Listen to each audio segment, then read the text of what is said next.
pasto de qualidade para os animais. Conheça a pesquisa da Epagre com o capim pioneiro, uma forrageira de rápido crescimento. A agroindústria de palmito. O beneficiamento com palmeira real é ótima opção para produtores no norte catarinense, região que reúne as condições ideais para a espécie. Veja como esse jovem casal acertou ao beneficiar a produção. E ainda tem dica Epagre sobre punks, as plantas alimentícias não convencionais. Hoje é a vez da cúrcuma longa, popularmente chamada de açafrão da terra. Uma riqueza de sabor, reforço para a imunidade e propriedades terapêuticas. Olá, sejam bem-vindos! Está no ar o SC Agricultura, o programa de TV da Epagre. A cadeia produtiva do leite está entre os principais segmentos do agronegócio catarinense. A produtividade das vacas leiteiras depende muito da qualidade do pasto. Uma forrageira de alto valor é o capim pioneiro. Por isso, a Epagre de Campos Novos desenvolve pesquisas para conhecer melhor o manejo desse capim tão importante nas propriedades leiteiras. Esta área toda de pasto bonito, pronto para os animais, pertence ao Centro de Referência Tecnológica para a Produção de Leite de Campos Novos, uma das unidades de pesquisa da Epagre. Aqui são desenvolvidos vários estudos com o foco na produção de leite à base de pastagens perenes. Exemplo disso é a pesquisa com o capim pioneiro, uma forrageira de rápido crescimento muito cultivada pelos produtores catarinenses. Pela importância dessa pastagem na alimentação do gado leiteiro em Santa Catarina, a Estação Experimental da Epagre em Campos Novos desenvolve pesquisas sobre métodos de implantação do capim pioneiro no campo. À frente desse trabalho está a pesquisadora Cristiane Wesp e ela vai nos explicar como é que vem sendo conduzidos esses estudos. Esses estudos foram iniciados ano passado, em conjunto com a Extensão Rural da Epagre, uma vez que esse material já era muito utilizado nas propriedades leiteiras aqui de Santa Catarina. É uma das bases alimentares mais presentes dentro das nossas pequenas propriedades leiteiras, em função da alta capacidade produtiva e da grande versatilidade de produção. Essa pastagem, essa planta forrageira, ela se adequa a diferentes formas de utilização, tanto como silagem, feno, capineira e também pastejo. Dentro do preconizado pela Epagre, no programa Pecuária, a gente recomenda ela para ser utilizada em pastejo, então, e a ideia do projeto em si surgiu da dificuldade que alguns produtores têm no momento da implantação da pastagem. No experimento, a pesquisadora avalia os diferentes métodos de propagação do capim pioneiro. Então a gente está comparando duas formas de propagação dessa pastagem, por mudas e por estacas. De modo a avaliar essas diferentes densidades de plantio, a gente utilizou de 3 tipos de espaçamentos dentro da linha de cultivo. A gente utilizou sempre entre linhas o espaçamento de 0,70 metros e entre a linha de cultivo a gente utilizou 3 espaçamentos, que seriam plantas espaçadas a 50 centímetros, a 70 centímetros e a 1 metro. Muitas vezes os produtores a campo utilizam um espaçamento de 1 metro, porque vai utilizar menos material propagativo, então vai dar um trabalho menor, digamos assim. Eles vão ter menos oneração na formação da muda. Mas isso, em consequência, também atrasa o fechamento da área. Muitas vezes, quando a gente tem um material propagativo que não é bom, pode ocorrer falhas grandes na área, e essas falhas vão originar o atraso na entrada dos animais na pastagem. E vocês fazem algum tipo de controle no crescimento desse capim? Sim, aqui a gente também está avaliando métodos de manejo do dossel. O que seria esse manejo inicial do dossel? Seria o rebaixamento da planta, à medida que ela atinge uma altura ideal de pastejo, que estaria mais ou menos nos 90 centímetros de altura. A gente entra com uma roçada para uniformizar esse dossel dessa forrageira e para proporcionar que ela emita o maior número de perfilhos possíveis, porque esses perfilhos aqui eles vão se traduzir em mais massa de forragem. Quais são as vantagens de se desenvolver uma pesquisa como essa na prática para os produtores, Cris? Na prática, esse projeto vai fornecer recomendações técnicas, tanto para produtores como para extensionistas, facilitando então a introdução dessas pastagens nas propriedades leiteiras do estado.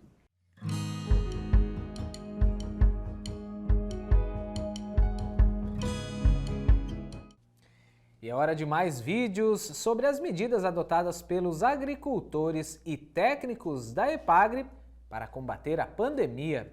É a nossa série de depoimentos mostrando como é importante cuidar de si e também pensar nos outros. Sou Rosângela Erahard, agricultora de Petrolândia, Santa Catarina.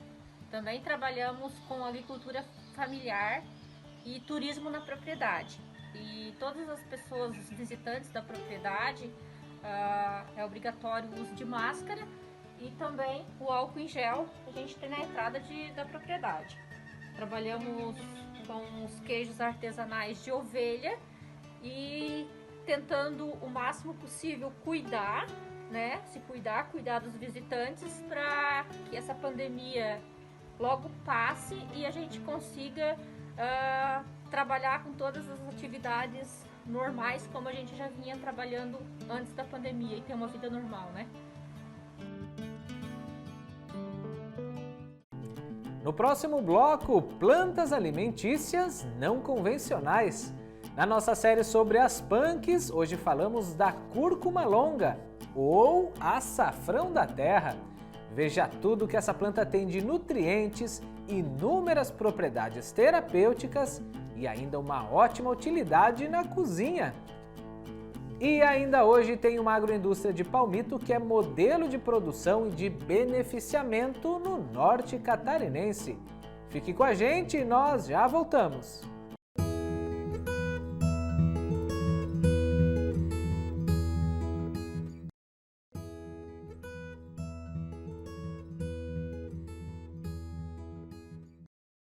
Na nossa série especial sobre punks, as plantas alimentícias não convencionais, o destaque de hoje é a cúrcuma longa, mais conhecida como o açafrão da terra. O açafrão em pó é muito popular como corante culinário feito com o rizoma seco e moído.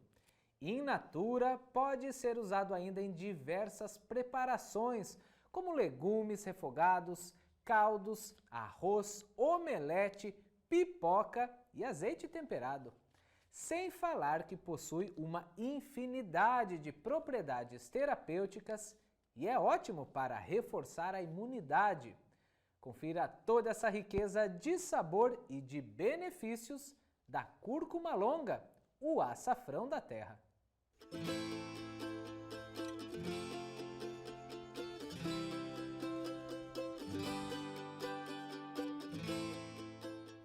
Elas são altamente nutritivas, algumas com propriedades medicinais e compostos bioativos, são rústicas, resistentes, reúnem sabores e aromas diferentes e ainda podem gerar renda extra na propriedade.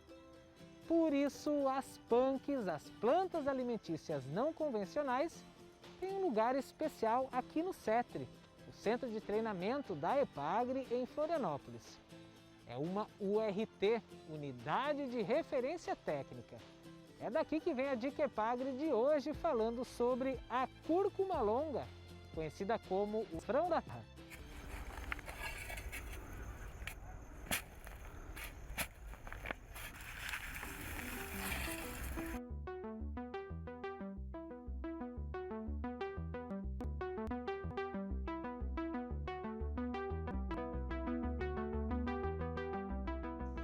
Olá, meu nome é Cristina Ramos Calegari, sou nutricionista e extensionista social da EPAGRE do município de Florianópolis.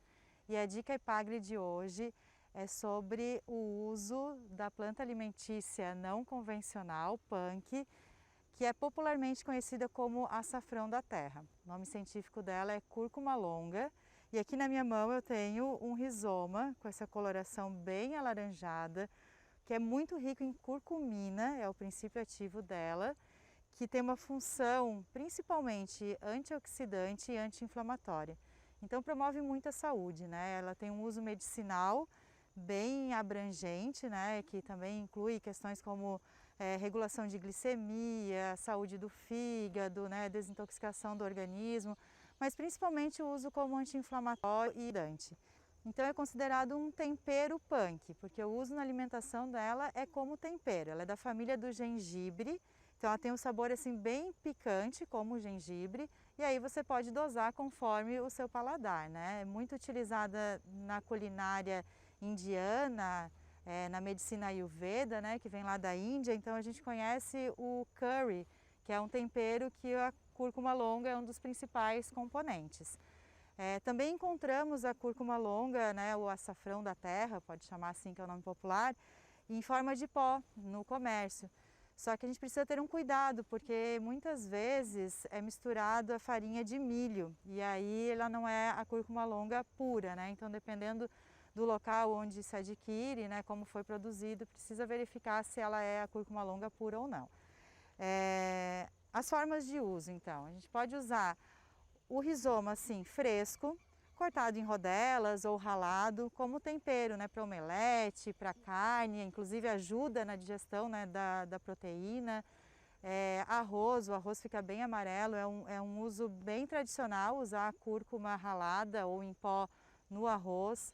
A pipoca também, dá para fazer uma pipoca amarela e mais funcional, né? Então tem diversos usos assim como temperos para fazer caldos, enfim.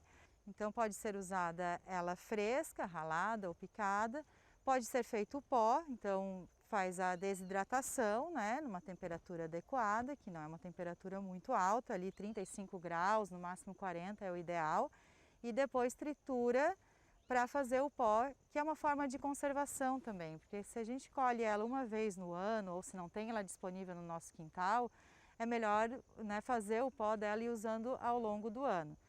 Outra forma de conservar é colocar uns pedacinhos dentro do azeite de oliva. Vai aumentar a biodisponibilidade dos nutrientes dela, dos princípios ativos dela e também conservar mais o óleo, porque ela ajuda a manter a estabilidade dos óleos. Isso para as preparações culinárias também que usa bastante óleo é bem interessante, porque daí mantém o óleo mais estável, fica um óleo mais saudável. Outra forma também é pegar o rizoma e congelar e tirar do freezer quando for utilizar ele fresco. Então, além do uso do rizoma, nós também podemos usar as folhas. Antes de elas secarem e caírem, a gente pode utilizar as folhas como um papel alumínio biológico. Então, além de ser mais natural, ecológico, né, vai conferir um aroma e um sabor que vem dos óleos essenciais que estão presentes na folha. Olá, eu sou Altamiro Moraes Matos, filho, extensionista da Epagre, engenheiro agrônomo e atuo na região de Florianópolis. Essa é uma planta da família das zengiberáceas. Zengiberáceas é bem conhecida por uma outra planta que é o gengibre, e elas são muito parecidas na forma e na forma de se multiplicar, de cultivar e até de colher. É uma planta que exige um ano entre o plantio e a colheita, aproximadamente, dependendo do clima. Ela tem um ciclo em que, a partir do rizoma que foi plantado, ela vai brotar, vai crescer a parte vegetativa.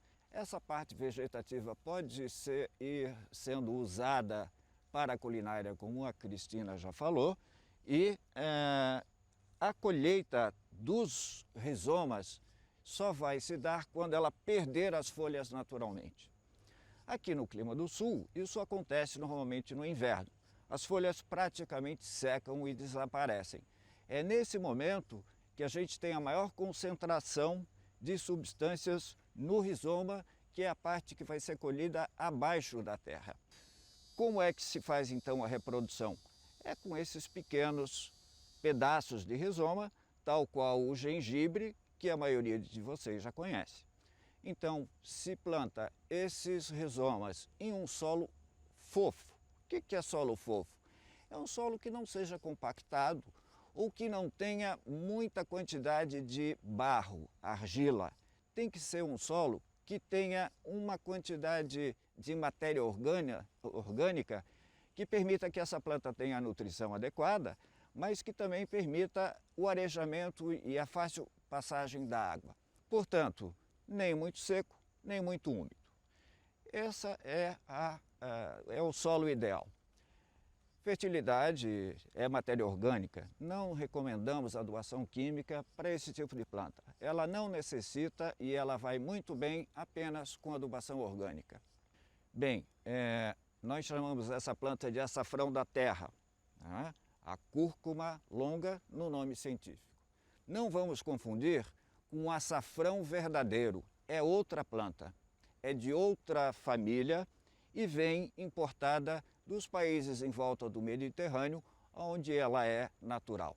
O açafrão verdadeiro é uma espécime rara que produz uma especiaria extremamente cara. É extraída à mão, é um processo manual, meticuloso e, para vocês terem uma ideia, custa em torno de 100 a 120 mil reais 1 quilo dessa especiaria, que tem um sabor parecido e que promove uma coloração na culinária exatamente igual à que a nossa cúrcuma longa promove. Essa foi a dica Epagri de hoje, falando da cúrcuma longa, conhecida como açafrão da terra, e nós falamos das suas propriedades culinárias, nutricionais e da forma de cultivo.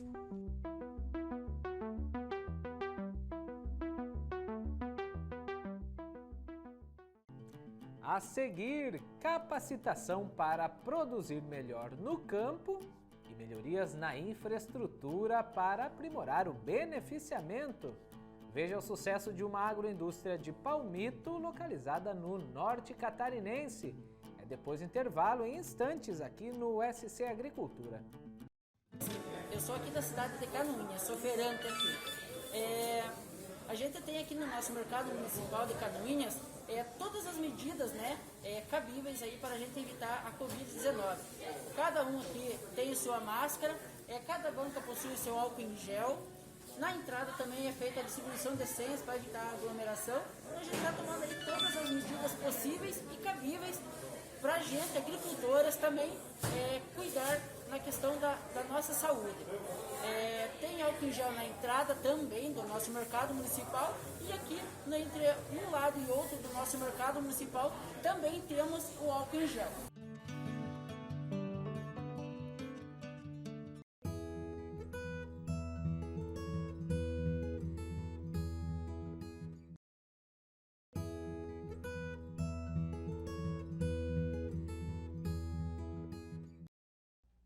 No Brasil, a produção de palmeira está em pleno desenvolvimento.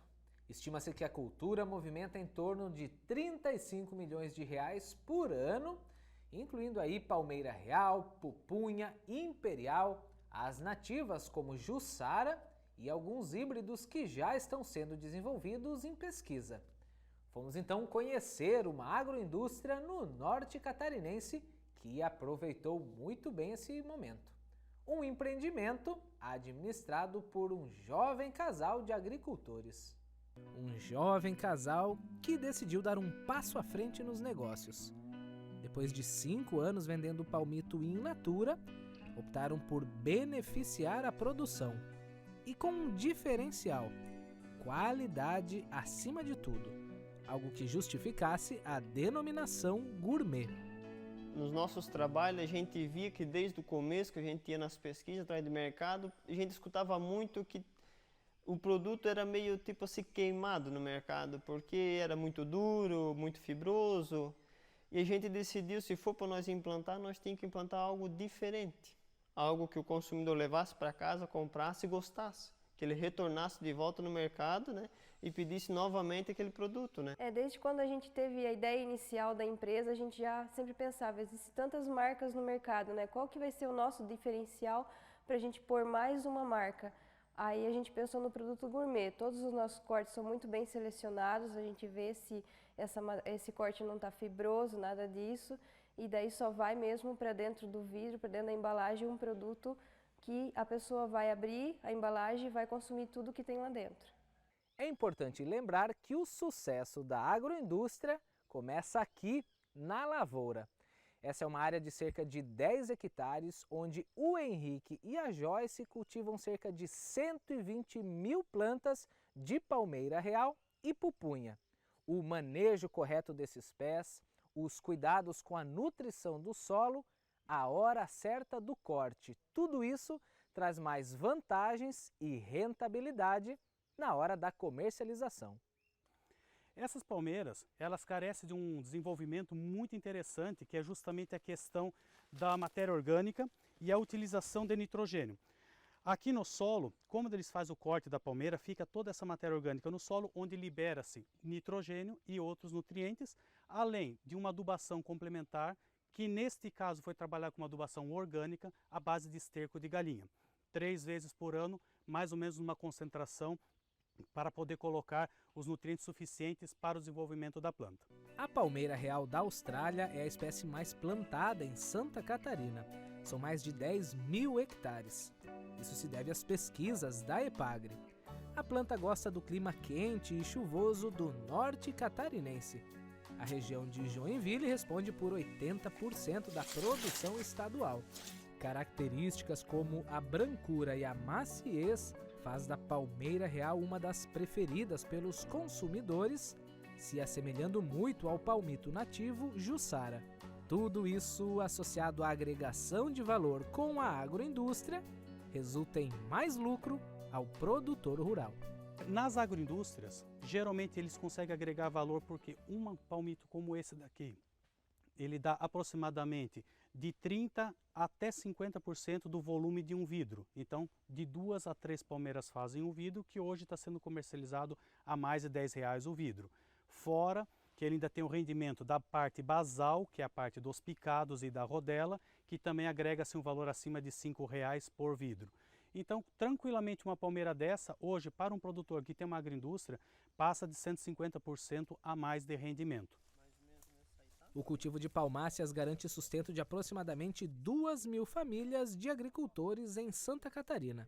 São mais de 20 milhões de hastes de palmito por ano, a maior parte processada em cerca de 50 agroindústrias, como essa do Paulo Henrique e da Joyce, de onde saem anualmente 36 milhões de vidros de conserva. Hoje o casal produz de 300 a 500 vidros por dia, mas a estrutura tem capacidade para 5.000 vidros diários. Bom, esse empreendimento ele é considerado modelo aqui para a região de São João do Itaperiú e para a área de processamento em conserva, porque veio da necessidade do produtor rural, aliás, de 2 jovens produtores aqui da região que tinham o perfil empreendedor, estavam na atividade agrícola com outra cultura, identificaram no palmito uma oportunidade de agregar valor à matéria-prima que eles já estavam produzindo também. A EPAGRE alerta para que os consumidores fujam dos produtos sem certificação, com origem desconhecida. Também é importante desconfiar de preços muito baixos. As legislações voltadas para o palmito em conserva, elas sempre visaram combater uma doença que é chamada de botulismo. Esse botulismo está associado não só exclusivamente ao palmito, né? Está associado a outros alimentos, como embutidos e outros alimentos em conserva. Porém, como a gente tem a incidência de uma palmeira, que é a chamada a palmeira Jussara, que é nativa da região, ela é muito explorada clandestinamente. Então, o que acontece com o setor de palmito? Ele traz essa herança da clandestinidade de produtos de conserva. Tem consumidores que, não muito bem avisados, compram essas conservas clandestinas, pagam um pouco mais barato, só que ao mesmo tempo esse consumidor, ele, sem saber, ele está arriscando a própria vida, comprando alimentos sem procedência, sem origem. Para garantir a qualidade do nosso produto final, a gente, após o processamento, pela legislação mesmo, o correto é que o produto fique na quarentena, que são 14 dias. Após esses 14 dias, a gente faz o controle de qualidade de algumas amostras de cada lote. Esse controle de qualidade é verificado o vácuo da embalagem, o pH final desse produto, verificado o peso bruto, peso líquido, peso drenado. A gente faz algumas verificações de análise sensorial para garantir que esse produto realmente pode ir para o mercado. Após isso, aí ele pode ser vendido.